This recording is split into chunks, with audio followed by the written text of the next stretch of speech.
Nimekwambia ondoka. Ina maana unisikii? Nimesema ondoka. Ondoka.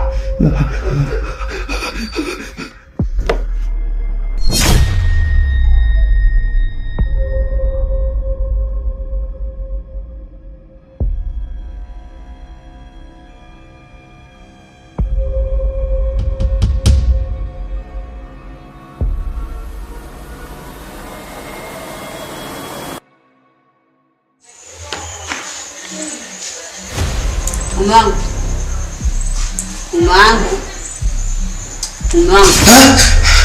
Mkono, nisikali. Umangu. Kwa nini una shida gani? Umeota mtu wa kutisha? Mke wangu, hichi kitu ambacho nilichokiota ni kweli kabisa mke wangu, sijaota. Kwa nini umeota ndoto gani ambayo inakufanya uhangaike hivyo? Mke wangu, mimi nakumbuka nimetoka kabisa hapa nyumbani, nimeenda kwa baba mwenye nyumba. Mimi sijaota mke wangu. Baba mwenye nyumba umeenda saa ngapi? Mke wangu, muda wote umelala hapa nyumbani. Mimi natoka hapa naenda dukani, wewe umelala. Hamna mke wangu, mimi na akili timamu. Nilienda kwa baba mwenye nyumba mke wangu. Mimi sijaota, kilichotokea ni kitu cha kweli kabisa. Mke wangu, kipindi unalala hapa, uliomba dua kwetu? Ndio. Utakuwa hujaomba dua. Kwa shetani kakutembelea, umesema umeenda kwa baba mwenye nyumba. Mke wangu, mimi sijawahi kuongopea. Kumbuka mume wako, sijawahi kuongopea hata siku moja mke wangu. Mume wangu, mimi nahisi hauko sawa. Naomba tu ndani. Mzike na muda wa swala pia umefika. Sawa mke wangu. Ila mke wangu, mimi sijaota. Utasemaje hujaota wakati mimi muda wote nimekuacha hapa umelala? Umelala, mimi kuna pika, nimemaliza kupika, nimetoka hapa nimeenda dukani na nimekuta umelala, nimekuamsha, sio muda wa swala umefika. Ondoke. Sawa mke wangu.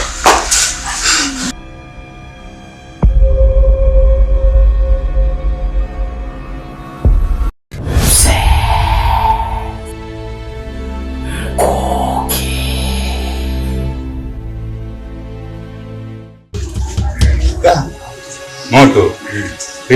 Kama kawaida mwanangu. Bwana, mauzauza hii nyumba sasa kutokea. Hapana. Nimekuja jana tu hosi. Jana nimeingia mwanangu. Sio jana utafutaji tena ameshemisha huko na kule na nimeamua kurudi leo mwanangu tukimbize. Nyumba inatisha. Sina tisha kivipi basi wewe. Wewe kwani mkeo hajawahi kukupa story juu ya mauzauza hii nyumba mzee mkuu? Aliniambia ila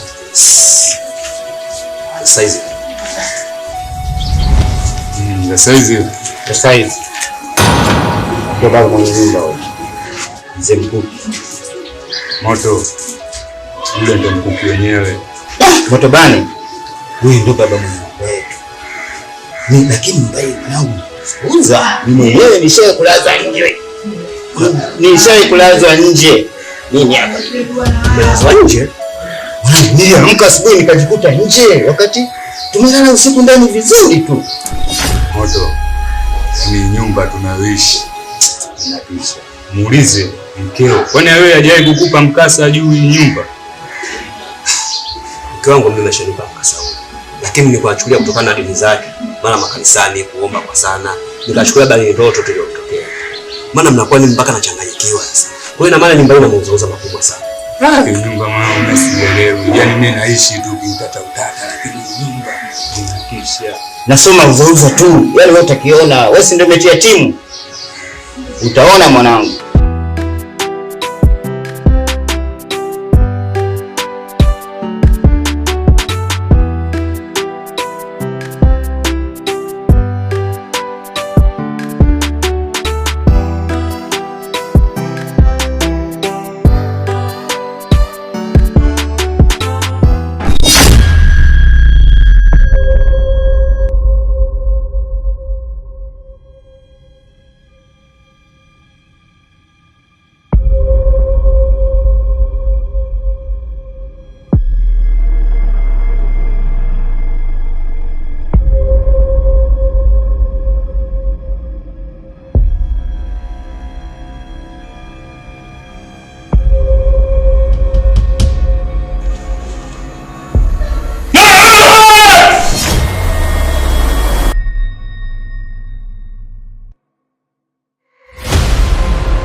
Tanzania.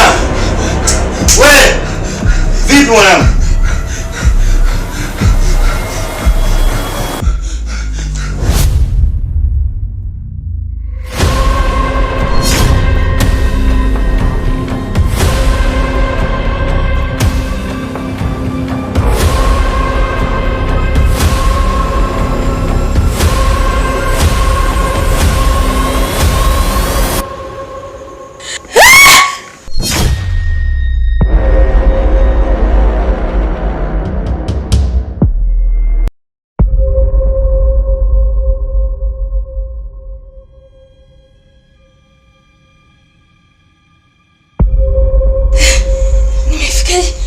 Fikaje hapa?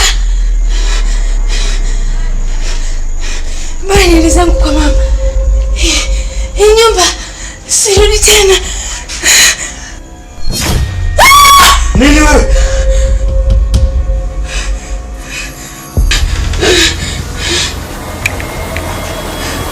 Nini tatizo?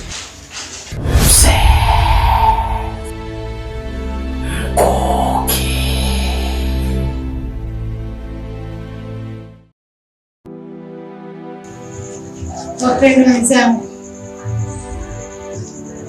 sijui hali inayoendelea humu ndani mnaiona, maana mimi kwa kweli katika hii nyumba kuna mambo nayaona ya ajabu sana. Hivyo unamuelewa huyo? Mbona sikuelewi?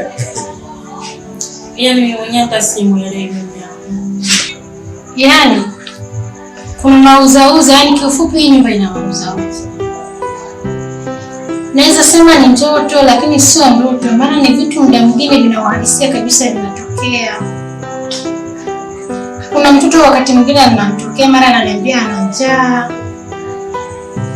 Anatokea kama mzuka sio mzuka, mzimu sio mzimu. Kwa hiyo mimi kwa kweli sielewi mambo yanaendelea katika hii nyumba. Sijui nyewe wenzangu mnaona au hili jambo mnaliona ndani yake. Yaani katika siku ambayo unaongea point ni leo. Mambo ya mauza maneno. Hivi unamuelewa huo? Yaani huyu nishamjua shida yake. Anataka sisi hapa tuondoke, anaona hivi tunaishi humu. Kwanza nyumba tunalipia kodi ndogo 5,000 mume wangu ndio la kula tu kwa siku. Yaani kufamasia ndio hata itoshi. Wewe mwenyewe unajua gapo unaniachia 10,000 ngapi? Unaona, lakini madeni unayakutaza kwa maji. Umeona? Kwa hiyo anataka sisi hapa tutoke, tumwachie nafasi aite familia yake huko waje wakae hapa. Na hii nyumba si unaona mandhari yake kipenzi changu. Ndani kuzuri. Yaani wapangaji tunaishi mtu kama uko kwako. Unaona? Kwa hiyo anataka sisi tuondoke, waje ndugu zake waje nafasi kwa raha zao. Yaani anachomaanisha huyo anavutisha tupige mkwara ile tuhame hapa. Anaita ndugu zake walibadilisha ile jumba kuwa kanisa. Hiyo inawezekana mchungaji kama una point. Wapendwa, mimi hata sikumaanisha hivyo. Wala sina nia kusema nilete ndugu zangu hapa. Ila nimeona niwashirikishe mambo ambayo yanatokea ili nijue kwamba ni mimi peke yangu nayaona au na nyewe wenzangu labda wanayaona. Kwa hiyo labda tu na nimuombe Mungu awape na macho ya kiroho. Eti macho ya roho. Kwa hiyo wewe mbona una macho ya roho? Akia Mungu. Baba, katika jina la Yesu wa Nazareti, naomba Mungu wape wanao macho ya rohoni wapate kuona kile ambacho Mungu kinaendelea katika nyumba hii. Inawezekana wamepewa upofu katika macho yao ya roho. Ameanza kuleta usiku. Mungu ninaomba kuangazia kwa mmoja wa Mungu mtakatifu. Naomba ukapate kuonyesha kwamba wewe unaweza. Ukapate kuonyesha mambo mazito ambayo kwa macho ya binadamu hatuwezi kuyaona. Katika jina la Yesu Kristo wa Nazareti, ninaomba Mungu kamuonyeshe kila mmoja, kampe macho ili akapate kuona kile ambacho kinaendelea katika nyumba hii. Katika jina la Yesu Kristo wa Nazareti, ee Mungu mtakatifu, siombi mengi kama nakufundisha, ila ninaomba machache nikiamini ya kwamba utatenda sawa sawa nilivyoomba. Amen.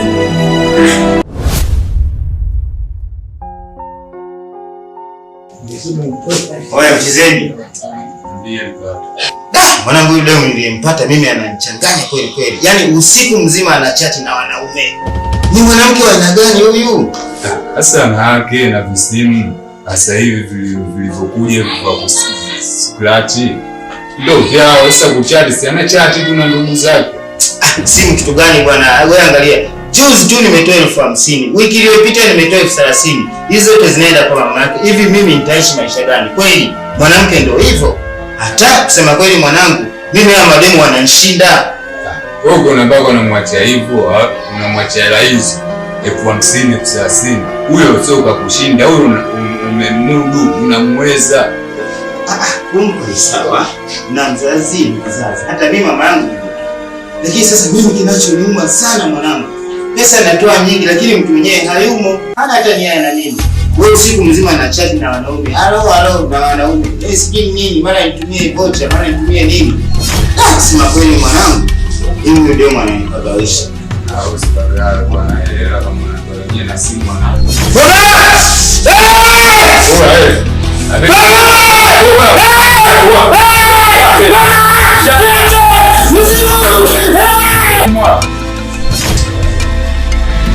Mkata. Mambo gani mkata unakula mzimu unaupia mzimu kuna seti ataliza kutishana bwana mkata bwana mizimu toke wapi? Bwana kama unaosikia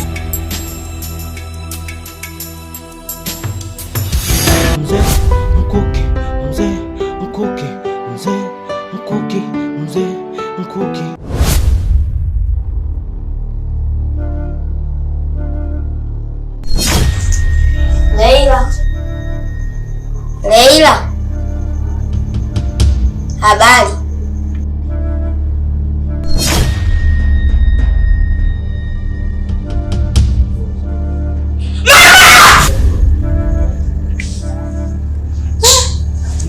Jamani, hapa si sebleni hapa.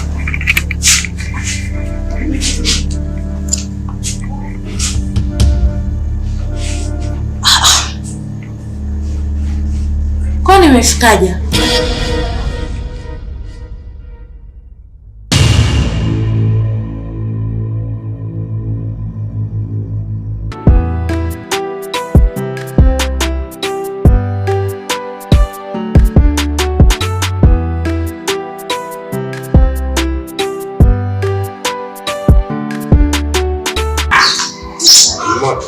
Mato. Nakuona ndugu yangu. Nipo ndugu yangu. Jiji. Mimi mwenzako hapa niko nalipa madeni hadi najiuliza hivi vingine vitu napeleka wapi? Unalipa nini na nani huyo uliokopa? Si mke wangu. Yaani wewe acha tu.